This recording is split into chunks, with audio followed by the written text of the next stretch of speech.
When I first started researching creation science, I thought that this was going to be a story just about science and religion. But very quickly, it turned into something else. It turned into a story about how we decide what counts as knowledge, and why that decision matters in classrooms, in courts, and in the way we understand the world.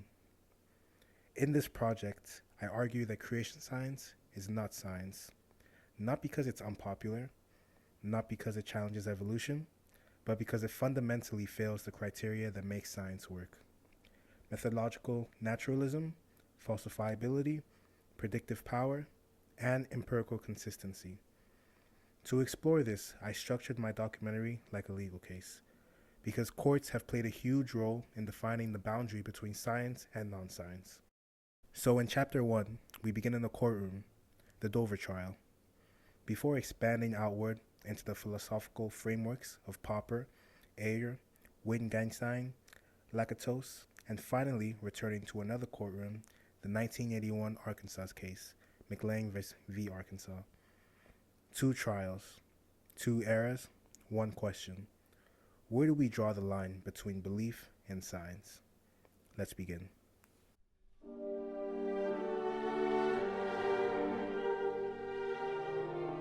Science runs on one simple rule: explain things using causes that we can test. This is the principle of methodological naturalism, and it's the backbone of Robert Pennock's testimony in the 2005 Dover trial. Pennock emphasizes that methodological naturalism is not atheism. It does not say that supernatural is impossible. It simply says, if you want a hypothesis to count as scientific, it must use natural causes because those are the only causes we can investigate, repeat, and verify. As Pennock puts it, science doesn't talk against God, it simply doesn't talk about God. This distinction matters because creation science tries to smuggle in a supernatural designer, but still wants scientific legitimacy. But in Dover, Judge John Jones was clear. Intelligent design could be true in a metaphysical sense, but because it relies on non-natural agency, it is not scientific. This brings us to the second reading, Rachmanin's article on naturalism. Rachmanin argues that naturalism gets used in many conflicting ways, sometimes as ideology and sometimes as method. But the form relevant to this debate is methodological naturalism, the minimal rule that academic inquiry cannot rely on supernatural explanations. His most powerful point is what he calls the location problem. If you try to place things like values, symbols, or religious experiences inside nature using naturalistic metaphysics, you end up reducing them or distorting them. To avoid that, Rachmanin turned to Wittgenstein. We don't need metaphysical claims about what ultimately exists. We need to focus on how humans use meanings in real practices.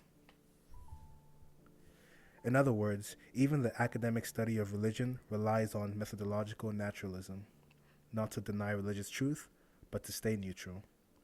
So both Pennock and Rachmanin show us the same thing from different angles.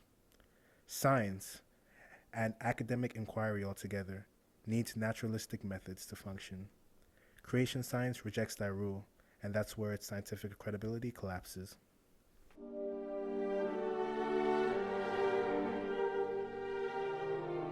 But methodological naturalism alone doesn't settle the question. We still need to ask, what makes a theory scientific? For that, we're now going to step away from the courtroom and turn to philosophy.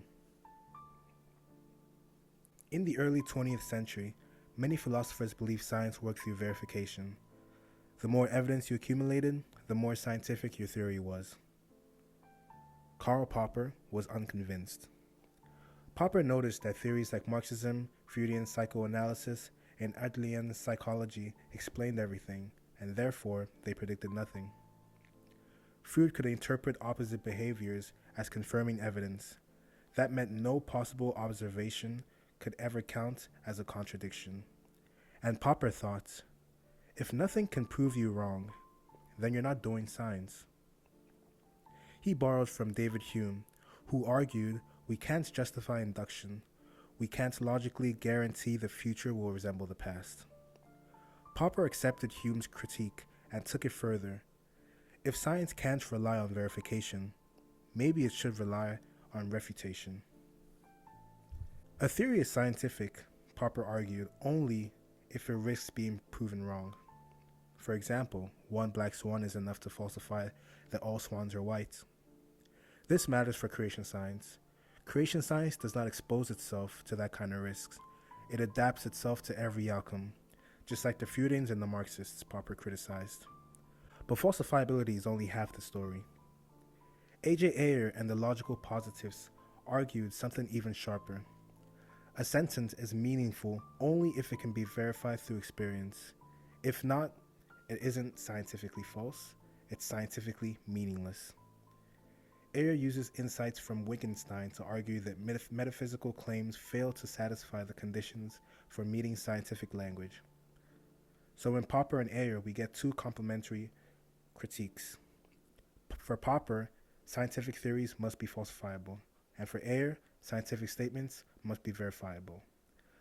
This applied to creation science means that creation science is not verifiable and it's not falsifiable. And by Wittgenstein's logic, its claims lack the structured sense for meaningful scientific language. Put together, the philosophers give us a clear demarcation. Creation science not only fails scientific method, it fails the logic of scientific meaning itself.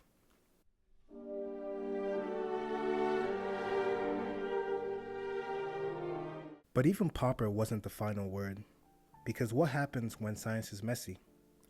When theories survive anomalies? When observations depend on instruments we use to see them? That's where Lakatos enters the story. Lakatos believed Popper was right about falsifiability, but he also believed that he was too optimistic about how science actually works. Science isn't clean. Observations aren't theory-free, and a single anomaly rarely kills a theory. Lakatos gives the example of Newtonian mechanics. If a planet strays from its predicted orbit, the scientist doesn't conclude Newton is wrong. Instead, they propose a hidden planet or cosmic dust or a disturbance in the instruments.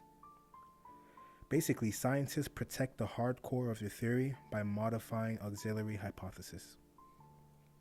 So Lakatos shifts the focus. A theory's value lies not in single falsifiable moments, but in its long-term research program. A progressive scientific program generates new predictions, new experiments, new discoveries, and new explanations. A degenerative program simply patches itself to fit existing facts. And here's the key point. Creation science has no predictive power. It does not generate new research. It does not lead to new discoveries. Its explanations are retrospective.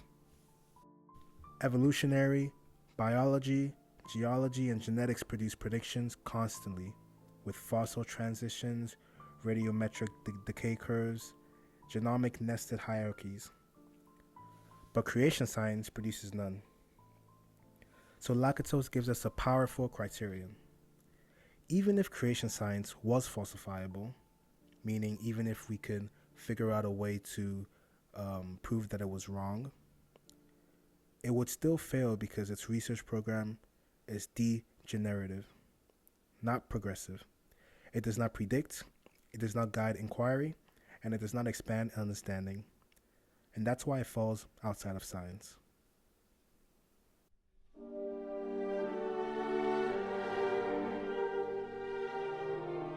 Now that we've built a philosophical foundation, let's return to the courtroom, this time to an even earlier case, because in 1981, long before the Dover trial, these questions were already being answered. Philosopher Michael Ruse played a central role in the 1981 case, McLean v. Arkansas. For some context, Arkansas passed Act 590, requiring balanced treatment of evolution and creation science. Plaintiffs argued it violated the First Amendment by promoting religion. The trial brought together clergy, educators, parents, and scientists, all testifying that creation science lacked scientific legitimacy. Michael Roos gave the court a philosophical framework. Science requires testability, falsifiability, predictive power, methodological naturalism, consistency with established knowledge. And creation science met none of those. Judge William Overton agreed. Using the Lemon test, he concluded that Act 590's purpose was religious, not secular, and that creation science was not science. Then, in 2005, Dover reached the same conclusion. Intelligent design is religiously motivated and scientifically empty. Roos later reflected on these trials. He emphasized something very subtle. Proving something isn't science doesn't automatically make it a religion. But creation science, because it rejects scientific method and borrows directly from the book of Genesis, collapses into religious doctrine. Michael Roos praised Judge Overton for understanding the philosophy of science well enough to see through the rhetoric. And he argued that courts can and must use philosophical criteria to protect the integrity of science education. The Arkansas and Dover cases were separated by 24 years, yet they reinforced the same truth. Creation science is not excluded because of ideology, but it is excluded because it fails the methodological, empirical, and predictive standards that define scientific inquiry.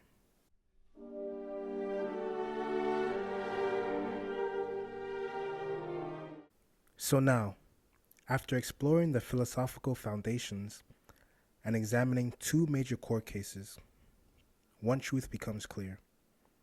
Science is defined not by its conclusions, but by its methods.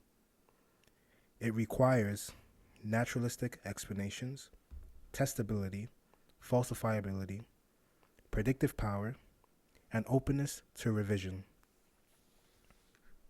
Unfortunately, creation science fails each criterion, not because it's religious, not because it challenges evolution, but because it does not operate as a scientific research program.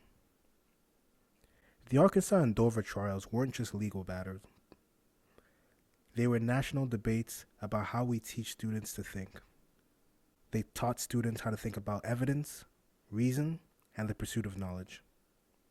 And if these cases teach us anything, it's that science is not a set of facts. It is a process, evolving, And if these cases teach us anything, it's that science is not a set of facts. It is a process, evolving, self-correcting conversation process with the natural world. Creation science ends that conversation.